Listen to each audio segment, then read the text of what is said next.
Taylar start hakemi emrindeler. Start verildi ve koşu başladı. 10 numarada Kabardin ve 4 numarada Mystical Mood diğer rakiplerinden 2 boy sonra koşuya başladılar.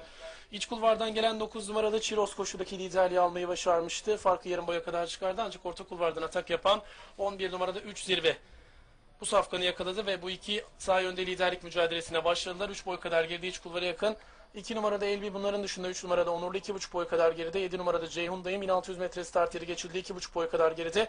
İç kulvara yakın 1 numarada Roket Atar, hemen dışında 6 numarada Livestrong for Run 1,5 boy kadar geride. Dış kulvarda 8 numarada Eroscan, daha sonra iç kulvara yakın 5 numarada Gold Angel, 4-5 boy kadar geride 10 numarada Kabardin, uzak farkta geride. Son sırada 4 numarada Mystical Mood sırasıyla 1200 metre start yeri geçilmek üzere.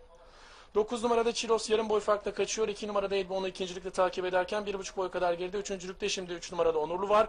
1,5 boy kadar geride 11 numarada 3 zirve, daha sonra iç kulvarda 7 numarada Ceyhun'dayım sırasıyla 1000 metre start yerine yaklaşılırken dışarıdan tempoyu artıran 3 numarada Onurlu koşudaki liderliği diğer rakiplerinden almayı başardı ve win startı geçilirken farkı da şimdi 1,5 boya kadar çıkardı. 9 numarada Chiros onu ikincilikte takip ediyor. Şimdi bunların dışında 2 numarada Elbi üçüncülükte 3 boy kadar geride. 7 numarada Ceyhun'dayım.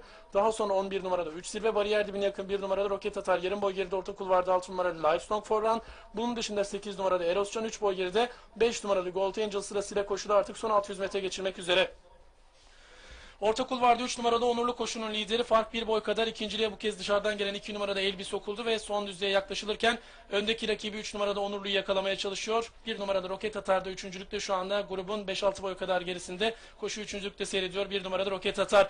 3 numarada Onurlu düzlüğe önde çıktı. Koşuda son 400 metreyi önde geçti ve son 200 metreye yaklaşılırken 2,5 boy kadar grubun önünde. Orta kulvardan 2 numarada Elbi, iç kulvardan 1 numarada Roket Atar atak yapıyorlar. Daha geridense 7 numarada Ceyhun Dayım'ın ve 6 numarada Livestrong for Run'ın atakları var. En dış kulvardan 5 numaralı Gold Angel ile birlikte son 203 boy kadar önde geçti 3 numaralı Onurlu. Orta kulvardan 2 numarada Elbi, bariyer dibinden 1 numarada Roket Atar atak yapıyorlar. Daha geriden 5 numaralı Gold Angel'ın da atakları var. Son 100 metreye girildi. Dışarıdan 5 numaralı Gold Angel çok kuvvetli geldi. Yakaladı rakiplerini ve hakim oldu, koşuyu kazandı.